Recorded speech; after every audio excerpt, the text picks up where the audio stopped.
Бейсен Ахметов атындағы жоғары педагогикалық колледжде еріктілер қозғалысы жүйелі түрде жұмыс істейді. Колледж студенттері педагогикалық бағытта көмек көрсетуде. Әр еріктілер тобының өз міндеті бар.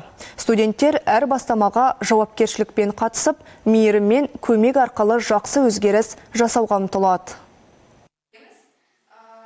Еріктілік қозғалысы студенттердің әлеуметтік жауапкершілігін арттыруда. Бұл жұмыс колледждің түпкі миссиясына сай келеді. Балауса жасағы 7-ші арнайы мектеп интернатында дамыту сабақтарын өткізуде. Сабақтар балалардың қарым-қатынас икемділігін және коммуникативтік қабілетін арттыруда. ПАО Прогресс жасағы ағылшын тілін үйретуде жұмыс істеуде. Еріктілер интербелсенді тапсырмалар, шығармашылық жобалар және ойын әдістерін қолдануда. Әр сабақта оқушының жеке ерекшеліктері, деңгейлері мен қызығушылықтары ескеріледі. Еріктілер біліммен қатар мейірімділіктің нәрін сеуіп, жүрек жылуын беруде. Сондықтан да балалардың үлгерімі ғана артып қоймай, өз-өзіне деген сенімділік ұялап, құлшыныстары артуда. Еріктілердің негізгі миссиясы өзара көмек, мейірімге негізделген қолдау, жаңа мүмкіндіктерге жол ашып, болашақ жетістіктерге жетелеу.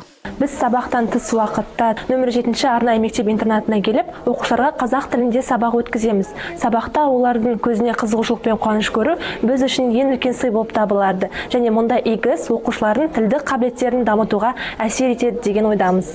Осы мектепте мен әр баланың өзіндік ерекшелігін тануға, оларға жеке көзқараспен қарауға үйрендім. Балалардың ағылшын тілін үйренуде кішкентай болсын жетістіктері және олардың дамуына үлес қосуы мен үшін үлкен қуаныш. Еріктілер жасағына колледж оқытушылары жетекшілік жасайды. Ұстаздар еңбек нәтижесінің болашақ ұрпақтың жасампаздығына ұласатынына сенеді. Сонда ұрпақтар сабақтастығы жалғасады. Еліміз еңселі болады.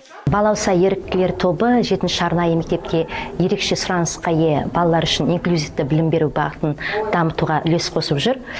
Жоғарғы сынып оқушыларына заманауи әдістеме негізінде сандық құралдарды қолдана отырып, кәсіптік бағдар беру жұмысымен де айналысады.